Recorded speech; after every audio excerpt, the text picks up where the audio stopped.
神尊像竟然被囚禁着。煌煌威灵，尊无赦令。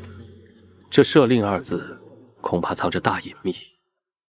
这就只能下次问粉毛祖师了。在苍原图的世界里，突破境界从来不只是力量的积累，更是一场心境的圆满自洽。刚刚以六字神尊相碾压大日境白骨的孟川，很快便碰上了修行路上第一道真正的心关。他明明已经站在大日境的门槛之上，却无论如何都迈不出那最后一步。更蹊跷的是，他清晰察觉到自身神尊像被厚重的锁链牢牢束缚，想要完成境界晋升，核心便是斩断这些锁链，而唯有承载着自身真实天地感悟的招式，才能撼动这层禁锢。他先后2次祭出从白骨那里偷学来的刀意，雷霆贯日，威力之强近乎贯穿星辰。可捆住神尊像的锁链却纹丝不动。庄生一句话点破了关键，此意不真，也与孟川自身不相适配。偷来的东西终究不是自己的。修行路上，模仿借鉴只能解一时之急，却成不了破局的根本。雷霆贯日，威力再强也是白骨的道，刻着别人的感悟，自然展不开孟川自己的心锁。想要真正突破瓶颈，迈上新台阶，终究要靠自己实打实的感悟，才能真正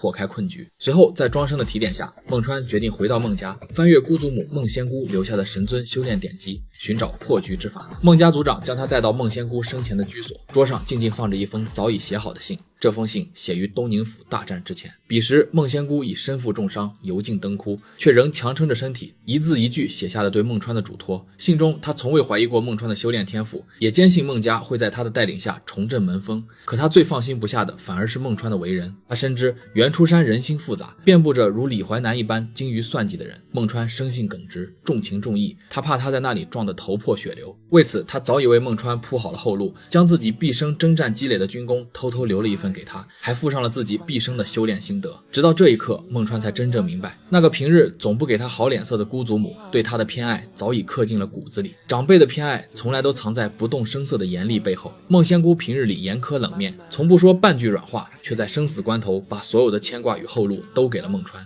传承从来不只是功法秘籍与力量，更是字里行间的叮嘱，暗处铺就的退路，和那份怕你碰壁又怕你高飞的心意。庄生，能生在孟家真好。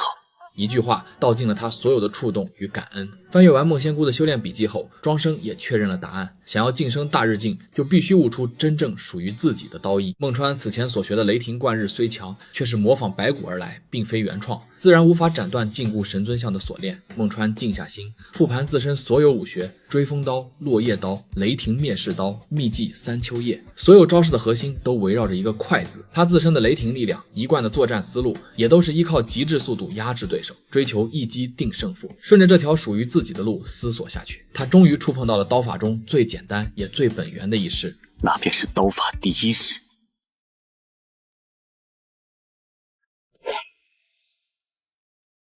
拔刀式。